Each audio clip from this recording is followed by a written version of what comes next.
Quan pensem en llogar, el primer que ens ve al cap és un pis, oi? És gairebé automàtic. Però parem-nos a pensar un moment. La realitat és que estem llogant coses constantment, de vegades sense ni adonar-nos-en. Des d'unes eines per al cap de setmana a un cotxe per a les vacances. Doncs bé, avui analitzarem justament això, les regles del joc quan lloguem objectes, basant-nos en el nostre dret civil per entendre millor quins drets i quins deures tenim. I aquí tenim la pregunta clau, la que ens porta a tots de corcoll. Llogues un equip que necessites, una càmera per a un dia especial, i de cop i volta no funciona. És una situació superfrustrant. Segur que a molts ens ha passat. Doncs tranquil·litat, perquè la llei no ens deixa les fosques. Anem a veure què hi diu. Vinga, anem al gra. Molta gent no ho sap, però els principis legals que regulen el lloguer d'un cotxe són tan importants i sòlids com els que regulen el lloguer d'un habitatge. Comencem per la idea fonamental de tot plegat. L'essència de tot plegat és ben senzilla. És un pacte, un contracte on una part, que en diem l'arrendador, deixa que un altre, l'arrendatari, faci servir un objecte seu durant un temps determinat. I a canvi, és clar, l'arrendatari paga una quantitat, la renda. Aquesta estructura tan bàsica és el fonament de tot el que explicarem. I de què parlem exactament? Doncs de gairebé qualsevol cosa que us pugueu imaginar. Fixeu-vos en els exemples. L'abast és enorme. Pot ser un ús molt personal i puntual, com la càmera per a un casament, o pot ser un ús totalment professional, com les eines per a una obra o la furgoneta per a un negoci que comença. Doncs bé, totes aquestes situacions, tan diferents, es regeixen pels mateixos principis. Molt bé, anem ara al moll de l'os. Un contracte de lloguer no és un carrer d'un sol sentit, ni de bon tros. És un compromís per les dues bandes. Tant qui lloga com qui rep l'objecte tenen unes obligacions que són clau perquè tot funcioni com cal. Aquesta taula ho resumeix perfectament. És un toma daca. Per una banda, l'arrendador, qui cedeix la cosa, té l'obligació principalíssima d'entregar-la en condicions i de garantir que funcioni durant tot el contracte. Per l'altra, l'arrendatari ha de fer dues coses bàsiques, pagar religiosament i cuidar l'objecte com si fos seu, per tornar-lo en un estat raonable. És un equilibri de confiances que la llei regula. I ara sí, arribem al moment de la veritat, el què passa si? Què passa quan allò que hem llogat no compleix les expectatives o directament no funciona? Aquí és on entra en joc un concepte jurídic que és absolutament clau. Doncs la llei no ens deixa penjats, per sort. De fet, ofereix una protecció bastant potent a la persona que lloga i tota aquesta protecció gira al voltant d'una sola idea, d'un concepte central, la conformitat. La paraula és conformitat. Potser sona una mica tècnica, però la idea és molt intuïtiva. Vol dir simplement que la cosa que llogues ha de ser el que es va dir que seria.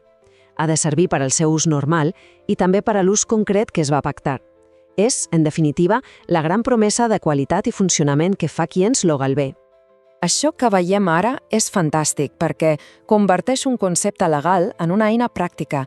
Penseu-hi com una llista de comprovació, una checklist que qualsevol pot aplicar. A veure, l'objecte serveix per al que vaig dir que el volia? Funciona com qualsevol altre de la seva classe?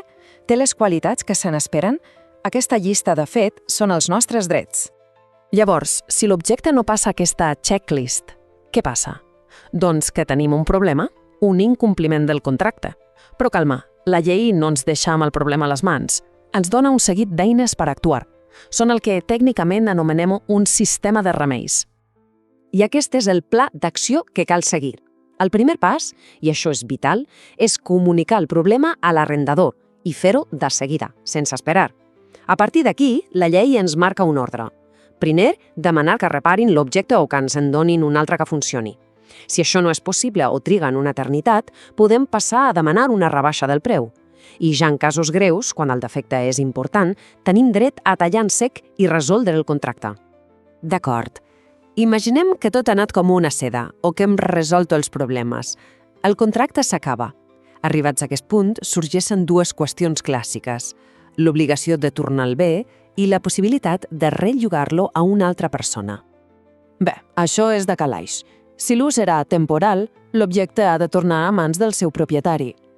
El punt clau aquí és el concepte de desgast normal per l'ús. No es pot pretendre que la cosa estigui nova de trinca. Per exemple, unes microratllades en un cotxe de lloguer d'esquers d'un mes són desgast. Ara bé, una bona bòfia a la porta, això ja no és desgast, és un dany. I aquí ve la pregunta del millor, una que surt molt sovint. puc agafar això que estic llogant i rellogar-lo jo a una altra persona? El que en dret se'n diu fer un sotsarrendament. És possible?